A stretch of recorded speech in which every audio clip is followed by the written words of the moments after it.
You know what really grinds my gears?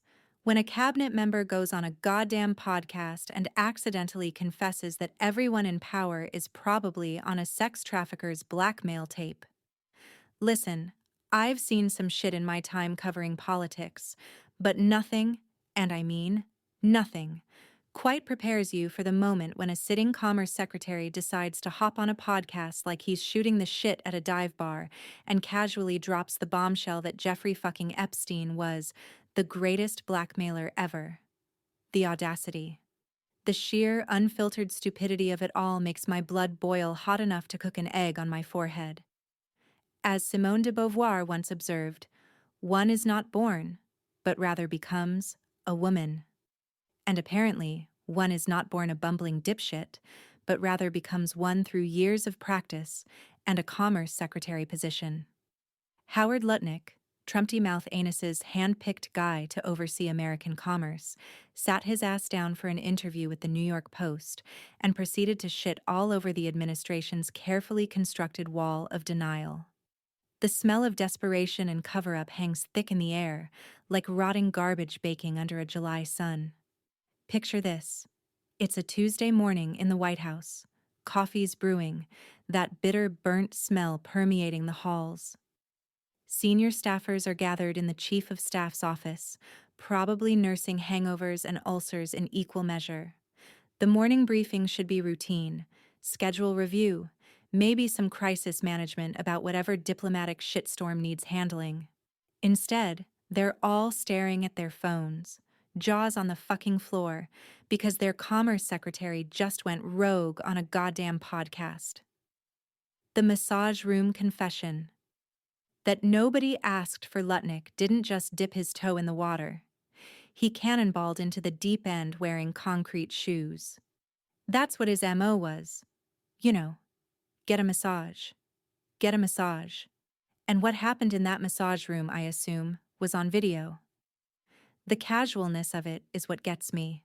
The way he tosses off these accusations like he's discussing the weather, not implicating potentially dozens of powerful men in a blackmail scheme involving the sexual exploitation of minors. John Stuart Mill wrote, "Bad men need nothing more to compass their ends than that good men should look on and do nothing." But what happens when the bad men are in charge and the supposed good men are either complicit or too chicken shit to speak up? What then, Johnny boy? The taste of bile rises in my throat when I think about those videos Lutnick so casually mentions. Who's on them? How many? Were they traded away like baseball cards during Epstein's sweetheart plea deal back in 2008? The one where he served a measly 18 months, most of it on work release, for crimes that should have buried him under the prison? Lutnick seems to think so. I assume way back when they traded those videos in exchange for him getting that 18-month sentence. He says, as if this is just common fucking knowledge, as if everyone should understand that our justice system works on a blackmail barter system, the statue that keeps rising from the dead. Meanwhile, on the National Mall, a different kind of resurrection is happening. A 10-foot statue, a grotesque monument to the friendship between Donaldo Schitzberger and Epstein, keeps popping up like a horror movie villain who refuses to die. First installation? Gone overnight, broken to pieces by federal officials who handled it with all the tender care of mobsters disposing of evidence. The excuse? It was out of compliance, a few feet too tall for the permit. Because that's what we're worried about. Height regulations, not the fucking message. As Albert Camus wrote, the only way to deal with an unfree world is to become so absolutely free that your very existence is an act of rebellion. That statue is rebellion made manifest, standing tall despite every attempt to erase it. The artist fixed it, got a new permit, and when they showed up to reinstall it last Thursday, they were met with a convoy of vehicles, unmarked ones included, ready to snatch it away again. But today, it's back up, christened with a new name. Why can't we be friends? The irony is so thick you could cut it with a knife that's been dulled from slicing through bullshit. when the FBI director and the Commerce Secretary can't get their stories straight. Here's where the whole thing becomes a masterclass in governmental incompetence and contradictions that would make Kafka weep. Last month, FBI Director Kash Patel testified under oath, that there's no credible information suggesting Epstein trafficked young women to anyone besides himself. Read that again. Let it sink in like cold rain soaking through your clothes. The FBI, the premier law enforcement agency in the United States, wants us to believe that a man who owned a private island, flew powerful men around on his private jet, dubbed the Lolita Express for fuck's sake, and allegedly kept meticulous blackmail materials, was just some lone wolf predator.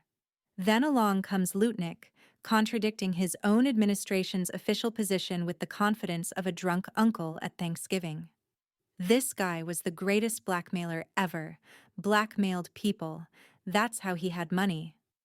The cognitive dissonance is deafening, a high-pitched whine that drowns out any attempt at rational thought. Bertrand Russell once noted, "The whole problem with the world is that fools and fanatics are always so certain of themselves, and wiser people so full of doubts."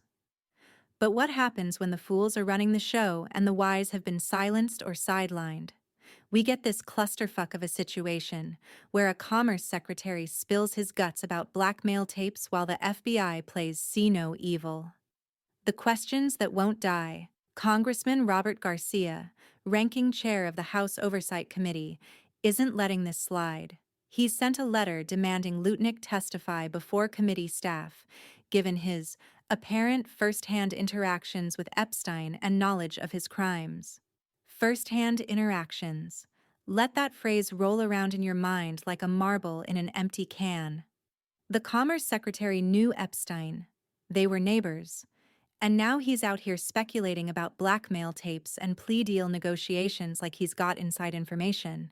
What happened to those videos? Who's on them? Did they really get traded away as part of some backroom deal? These aren't conspiracy theories cooked up in some basement forum. These are questions raised by a sitting cabinet member of the current administration. The stench of corruption and cover-up is overwhelming, like standing downwind from a landfill in August.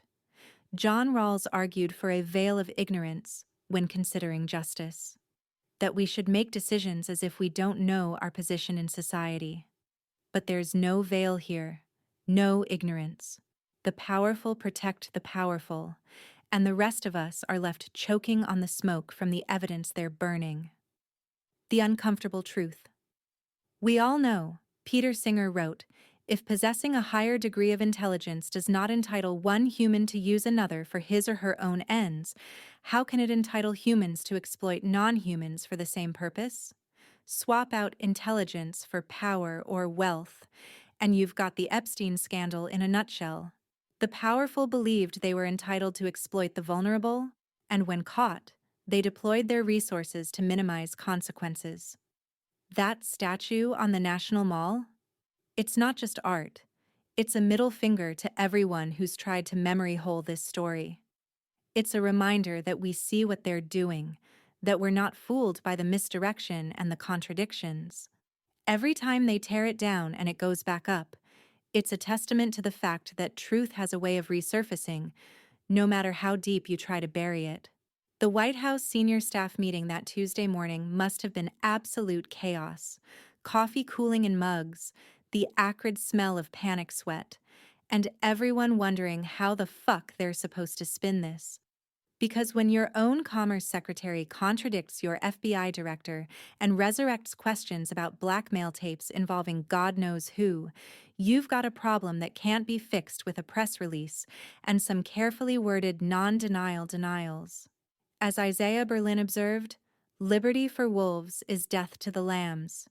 In this case, the wolves have been running free for far too long, and the lambs are finally starting to ask why the shepherds were complicit. The bottom line? This story isn't going away. Not when statues keep reappearing. Not when cabinet members can't keep their mouths shut. Not when the contradictions pile up higher than the lies. We deserve answers, and we deserve accountability.